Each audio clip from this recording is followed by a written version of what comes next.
The year is AD 33, nearly 2,000 years ago to the day. Hope was hanging on a Roman cross. For 400 years, hope had been fading from the nation of Israel. For 400 years, they hadn't heard from God. They hadn't seen him move like he used to. People were wondering if the stories of the Old Testament were made up, if God was even real, if he was in control, if he was powerful, if he had a plan.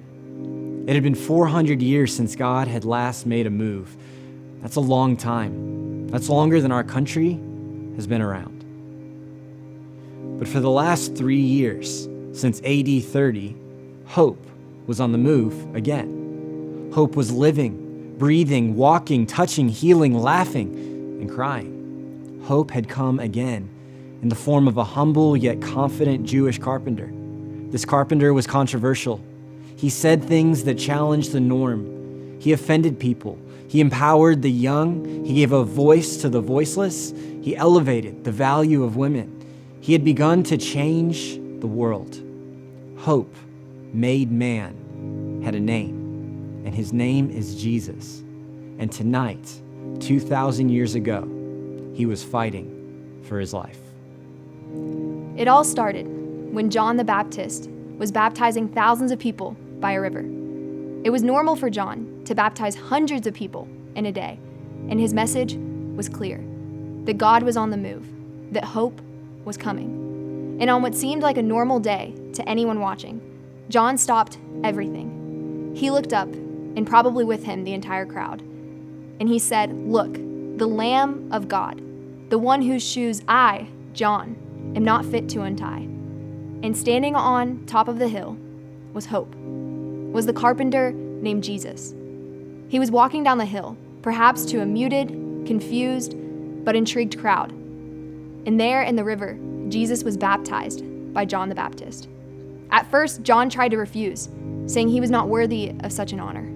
But Jesus insisted. And in a breathtaking moment, Jesus' ministry begins. How long ago that beautiful day in the river must have seemed from that night when Jesus hung exhausted, dehydrated, and crying out in agony upon that cross. From the day he was baptized, Jesus started to change the game. He placed relationships before rules. He put people ahead of policies. He was concerned with the inner workings of the heart more than he was with the outer workings of our image. He said that God was personal, that we could call him Father. He said that all humans have equal value and dignity. He said that forgiveness was available to all people, not just the good ones, not just the religious ones, and that it was based not upon what we do, but based upon what Jesus already did for us. He painted a picture of heaven like it was a real place, a place we can think of as home, a place that is being prepared for us. Jesus embodied hope. You and I would probably agree with some of or all of that list, but that's because you and I are living in a world that has been changed by the life of Jesus. It's impossible for us not to take for granted. In the world Jesus walked into, God was not personal, if there even was one God. Most cultures had their own God or multiple gods. Usually the gods were angry, and you always had to earn your way to them. They would never concern themselves with us. Jesus said, "No more." He gave hope that God might be personal, that he might care about you. Women in this culture were treated like commodities because men typically had more physical strength. In more primitive cultures, they had more power. It wouldn't have been commonly accepted that all people have equal value. The rich come first. Those born in the right family, the right race, come first. Men come first. Jesus said, "No more." He gave hope that all people, regardless of race, gender, wealth, ability, or background, were made in the image of God, that we are all his sons and daughters. And so all people have inherent value and worth. Jesus entered a world full of hypocrisy and self-righteousness, a world full of legalism and rules that you had to keep if you wanted God to be okay with you. rules that were abused by those in power and authority, rules that the religious leaders wanted to keep. Jesus said, no more.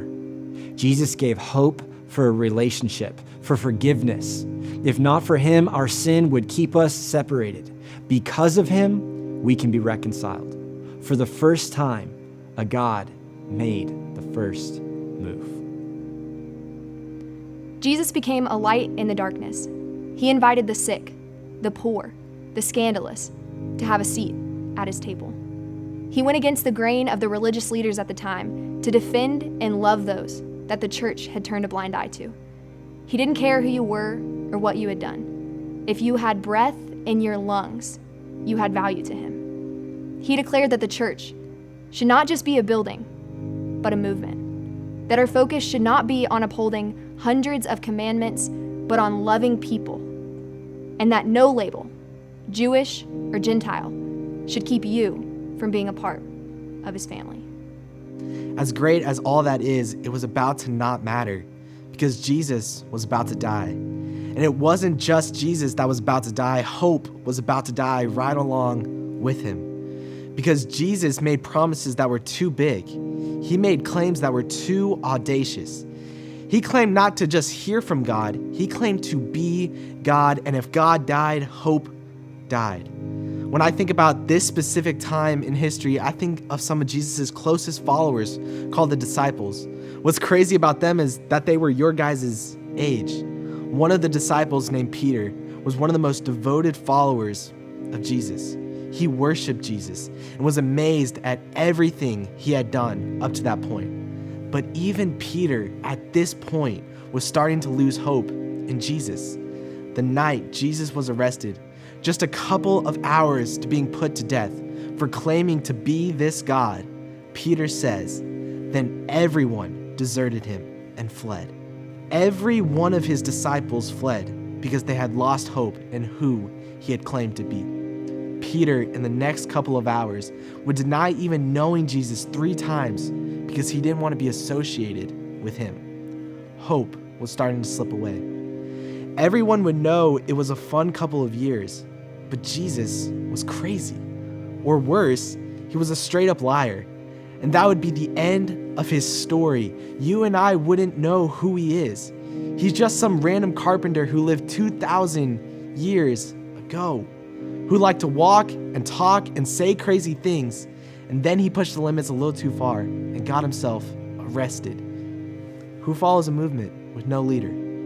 Who cares about a carpenter who made a bunch of promises he couldn't follow through with? On this day, more than 2,000 years ago, Jesus was captured by Roman soldiers and tied to a whipping post. He was flogged with pieces of bone, metal, and glass until the flesh on his body was torn apart and the muscle was visible. Before he even reached the cross, his body began to shut down from the amount of blood he had lost. After his flogging, he carried a 100-pound Roman cross a half-mile to the outskirts of Jerusalem, where he and 2 other prisoners had their hands and feet nailed into crosses. He hung on the cross, dying of suffocation as the nails pierced his body and pulled his limbs until he could not lift himself to breathe any longer. Roman crucifixions were effective 100% of the time because Roman soldiers were sentenced to death if they didn't make sure of it. Jesus died a criminal's death that day. 3 years is shorter than the amount of time you're in high school. It was a fun 3 years, but this was the end. It sounded pretty cool that there was just one God and that we could call him Father and that he cares for us. But all that is about to go out the window. Everyone having equal worth and value, man, that could really change the world. But we're about to go back to the way things used to be.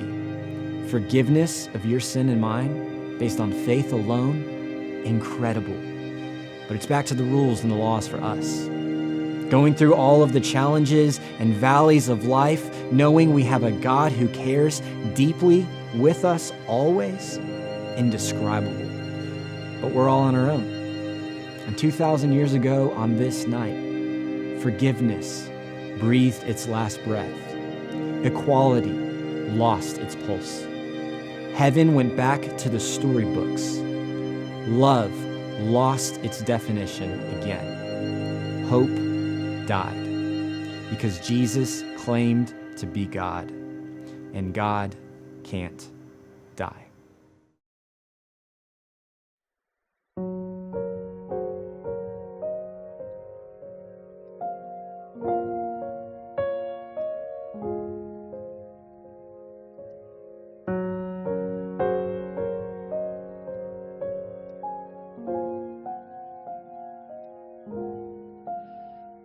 Were you there when they crucified my Lord?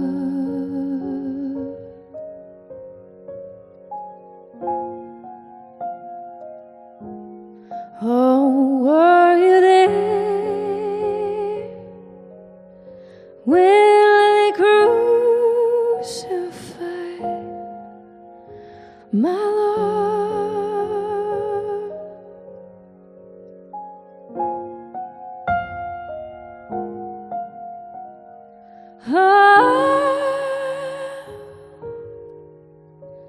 Sometimes it causes me to tremble.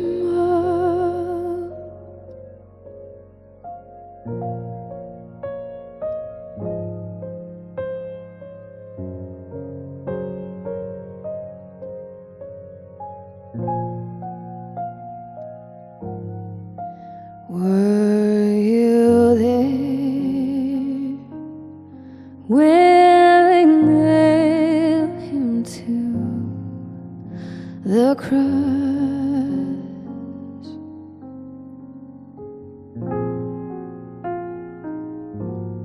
Oh, were you there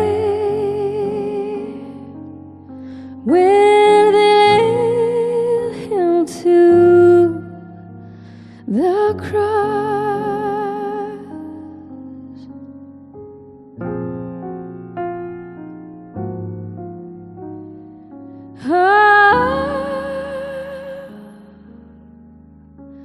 Sometimes it causes me to tremble.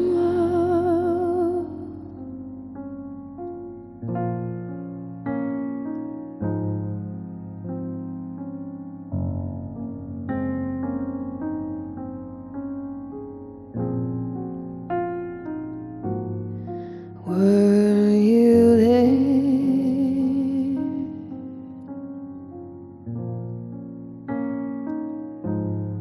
were